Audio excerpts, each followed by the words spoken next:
안녕하세요. 순살 에디터 신입니다. 저희 이메일 뉴스레터에서 다뤘던 내용을 복습하고 가는 순살 복습 시간입니다. 저희가 최근에 레터에서도 중요하게 말씀드린 게 바로 이 고용지표였죠. 연준에서 최근에 가장 중요하게 지켜보고 있는 지표가 바로 이 고용지표고요.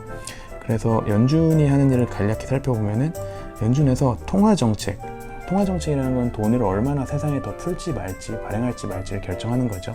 이를 결정하기 위해서 크게 두 가지 지표를 봅니다. 인플레이션과 고용, 이 두 가지를 봅니다. 근데 최근에는 더 집중하고 있는 게 바로 이 고용 측면이고요. 왜 그러냐 하면은 인플레이션 같은 경우에는 최근에 이제 연준 인사들의 발언을 보면은 이거는 우리가 나중에도 잡을 수 있는 거다. 인플레가 올라가면은 그때 추가 정책을 펴서 잡을 수도 있는데 혹시라도 문제가 되면. 근데 고용 측면은 한번 일자리를 떠난 사람들은 돌아오지 않는다.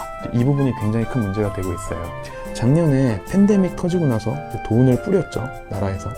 실직이 대량으로 이어지다 보니까 자업을 잃은 사람들에게 돈을 뿌렸는데 그러다 보니까 사람들이 일자리로 돌아오질 않고 있습니다. 그래서 지금 경기가 재개된다고 하는데 이 안 돌아오고 그냥 집에서 놀고 있어도 돈을 받는 삶에 적응하다 보니까 자발적인 실직 상태들이 이제 많이 늘어나고 있고요. 근데 최근에 이제 경기가 살아나면서 그래서는 이제 사람을 찾아야 되는데 사람 찾기 또 굉장히 어렵다고 해요. 그래서 뭐 맥도날드 같은 경우에는 인터뷰만 보러 와도 돈을 드립니다 라는 식으로 이제 사람들을 꼬시고 있고, 하여튼 그래서 연준에서 가장 중요하게 생각하는 지표가 이 고용 지표인데요. 이번에 6월 초였으니까 5월 달에 고용 지표가 나왔겠죠. 그래서 이제 4월 대비해서 5월에 고용 지표가 얼마나 좋아졌을까 사람들이 보고 있었는데요. 결과적으로 55.9만 명이 신규 고용이 된 걸로 나왔는데요. 그런데 이 55.9만 명이라는 절대 숫자 자체만으로는 사실 의미를 파악하기가 쉽지가 않고, 시장 예상치, 언제나 시장은 시장 예상치 대비해서 얼마나 실제 지표가 나왔는지에 따라 움직입니다. 왜냐하면 금융시장은 언제나 기대치가 선반영돼 있죠, 시장에. 그리고 거기에 대비해서 현실이 어떻게 나타나냐에 따라서 이게 후행적으로 반영이 되는 구조인데, 결과만 놓고 보면은 예상치보다 더 안 좋은 결과가 나왔죠. 그래서 고용지표만 놓고 봤을 때는 안 좋은 결과였어요.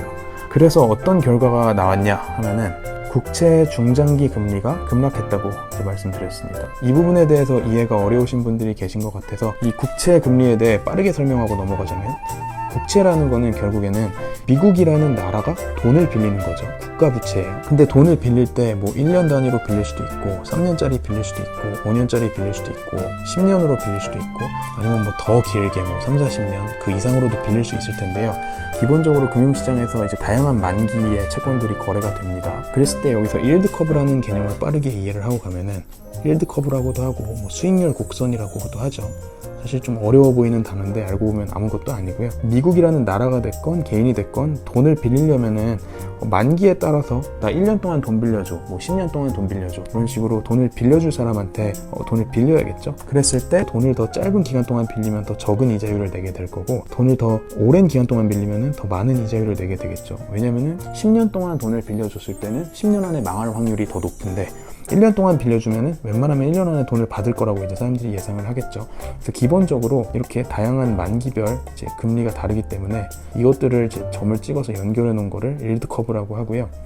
일드 커브는 기본적으로 펀더멘탈만 놓고 봤을 때는, 이제 이론만 놓고 봤을 때는 우상향하는 게 정상이에요. 돈을 빌려주려는 사람은 언제나 짧은 기간으로 빌려주고 싶어 하고, 돈을 빌리려는 사람은 더 긴 기간으로 빌리고 싶어 하기 때문에 빌리려는 수요가 높아질수록 금리를 더 많이 주면서까지 빌리고 싶어 하겠죠. 이런 상황에서 여기서 오늘 말씀드린 이 국채 중장기 금리, 이 부분을 설명을 드리자면, 금리 시장을 또 크게 두 개로 나눴을 때 단기 금리 시장이랑 중장기 금리 시장으로 나뉘어요. 그래서 단기라고 하면은 말 그대로 이제 짧은 금리, 짧은 만기의 금리고, 장기는 이제 긴 만기의 금리들이에요. 그랬을 때 이 두 가지 시장에 영향을 주는 요인들이 다른데요. 단기 금리 같은 경우에는 아무래도 정책 금리에 영향을 많이 받아요. 그래서 우리가 뭐 제로 금리다 하는 것들은 이렇게 초단기 금리를 얘기하는 건데, 아무래도 단기 금리 시장은 이 초단기 금리랑 훨씬 거리가 가깝다 보니까 이 정책 금리에 영향을 많이 받고, 실제 경제 지표에 영향을 많이 받는 거는 이 장기 금리 시장입니다. 그래서 경제 성장률, 인플레이션 뭐 이런 등등의 결국에는 다 본질적으로 다 연결되어 있는 숫자들입니다. 성장률과 인플레. 생각을 해보면은 미국 국채는 안전자산이죠. 일단 사람들이 안전자산으로 생각을 하니까 경제가 안 좋을 때는 국채를 많이 사고 싶어 할 거고, 경제가 좋아질 때는 안전자산을 굳이 많이 살 필요가 없으니까 국채를 많이 안 사고 싶어 하겠죠. 그럼 5월달 고용 지표를 보면은 경제가 생각보다 안 좋았죠. 경제 지표가 안 좋다고 하면은 아무래도 안전자산에 대한 수요, 미국 국채를 사려고 하는 수요가 올라갈 거고, 미국 국채를 많이 산다는 거는 금리는 내려간다는 뜻이에요. 왜냐면은 이자를 조금만 줘도 채권을 사고 싶어 하는 수요가 많을 테니까요.